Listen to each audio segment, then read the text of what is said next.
Let's bring in political analyst Mark Halperin and former congressman from California and CEO of the Trump Media and Technology Group, Devin Nunes. I'll start with you, Mark, your assessment of this on a political level. Exactly what Team Trump wanted. Donald Trump goes to a place before Joe Biden gets there. He goes and he takes credit for getting the administration to focus. I think it'd be hard to argue against his perspective on that.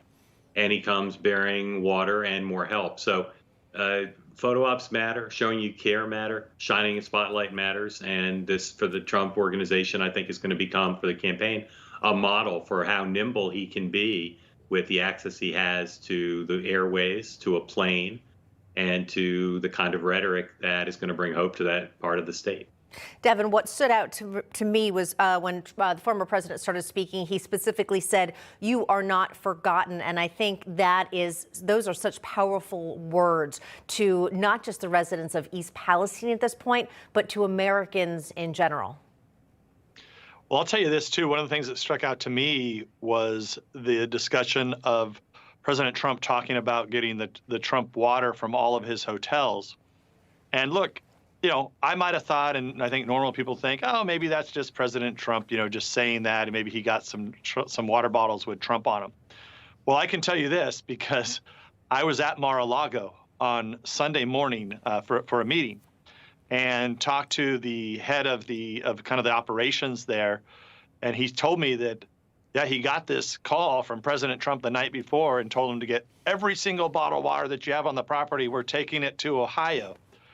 Now, what struck me from that, and I think what struck me, this was, former president of the United States, a presidential candidate, calling personally to all of his places to grab all the water that they can. He wasn't having staff do it. He wasn't having some, management do it. He was making the calls himself. And so it's like I kind of said earlier, and I agree with what Mark said. I mean, yes, this is a great political opportunity, but this is the Biden administration that allowed this to happen.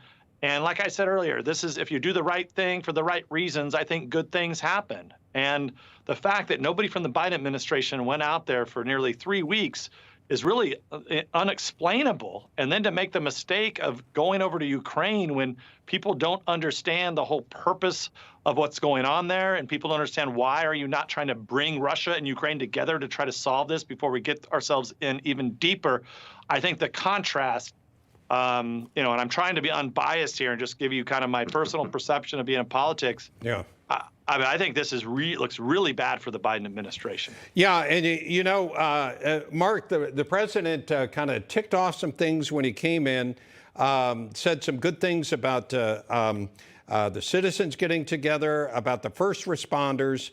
He brought the water, as Devin was talking about. Yeah, it's branding, that's Trump brand, but actually, they need water. I mean, people aren't comfortable with drinking the water right now. So, and he also has donations as far as cleaning supplies. So it's not like he showed up empty-handed. He's actually bringing things that matter to the people.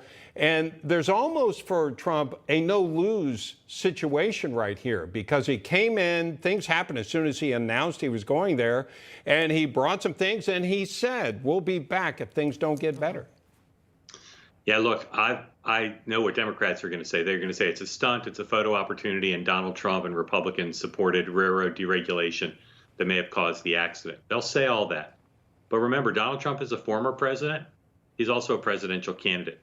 And I've covered plenty of aggressive presidential candidates. I think of Bill Clinton in 1992, where we were constantly, when I was covering him, he was constantly ripping up the schedule and the plane was being diverted to go to some news event.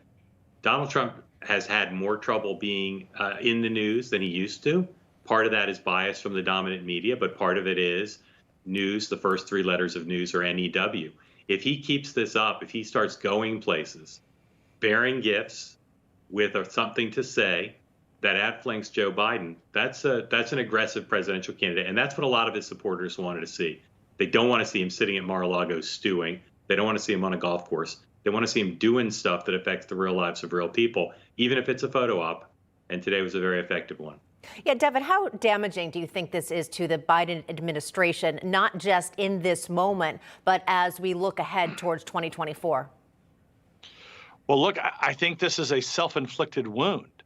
right? This is not, I mean, we can talk about, President Trump taking advantage of the Biden administration's ineptness, but it's not like, this was, President Trump or any other candidate, Right. jumping on top of something, running out after there's some type of an emergency.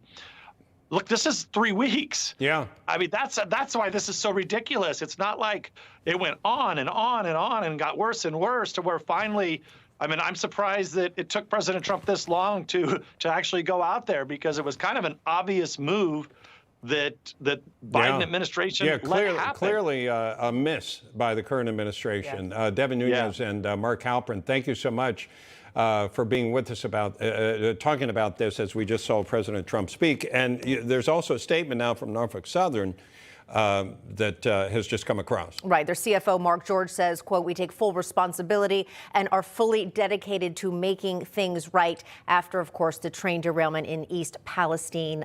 This just being reported. So, again, just wanted to give you that update. But again, Mark and Devin, thanks so much. 19 days. Thank you. Oof, 19 days. All right. We'll be back with more of American Agenda after this.